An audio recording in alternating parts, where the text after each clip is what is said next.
এটা কোন ধরনের সাংবাদিকতা আমাকে বলেন? হ্যাঁ, বলেন এটা কোন ধরনের সাংবাদিকতা? আমরা তো সাংবাদিক ফুটাই। বড়, বড় সাংবাদিক। তাদের সম্মান আলাদা, তাদের জন্য আলাদা সম্মান দিতে হবে দেশের। আবার আমরা এই কথাও বলি যে, সাংবাদিক হলো দেশের ৪র্থ স্তম্ভ, দেশের ৪র্থ চোখ। এটা কোন ধরনের রসিকতা আমার সেই কথাটা বুঝে আসে না।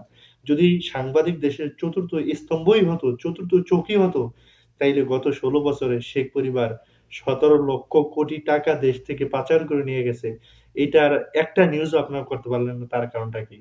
যেহেতু শেখ পরিবারের এই নিউজগুলো আপনারা করতে পারেন নাই, তার মানে আগামীকাল যে ক্ষমতায় থাকবে, তার বিরুদ্ধেও আপনি নিউজ করতে পারবেন না। তারাও যদি কোটি, কোটি টাকা আত্মসাৎ করে, সেই নিউজও আপনারা করতে পারবেন না।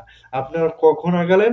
যখন দেখছেন হাতি ঘোড়া গেছে তল, তখন আপনারা ওরে নিউজ আর নিউজ, ওরে ফুটানি আর ফুটানি, ওরে তামসা আর তামসা। বিভিন্নভাবে আপনারা মনে করেন যে যখন একটা অ্যাম একজন লোক তার অপকর্ম প্রকাশ পেয়ে যায়, তখন আপনারা মনে করেন লাফ দিয়া ঝুঁকে পড়েন তার বিরুদ্ধে লেখার জন্য, তার বিরুদ্ধে নিউজ করার জন্য। যখন একটা লোক দেশকে ধ্বংস করতেছে, দেশের অর্থনৈতিক ব্যবস্থাকে ধ্বংস করার যে ষড়যন্ত্র করতেছে, তখন আপনাদের সাহস হয় না তাদের বিরুদ্ধে নিউজ করার। কারণ তারা ক্ষমতাসীন। তাইলে আপনারা দেশের কিসের ৪র্থ স্তম্ভ? কিসের দেশের ৪র্থ চোখ? তাইলে আপনাদের চোখ নাই, আপনারা তো কানা হয়ে গেছেন। তাইলে এই সাংবাদিকতা তো আমাদের কোন দরকার নাই। যদি দেশেরই কোন উপকারে না আসে। কি আমার কথা কি হয়? হ্যাঁ, কথা হইতেই হবে। এই ধরনের ভুয়া সাংবাদিকতা বাদ দেন।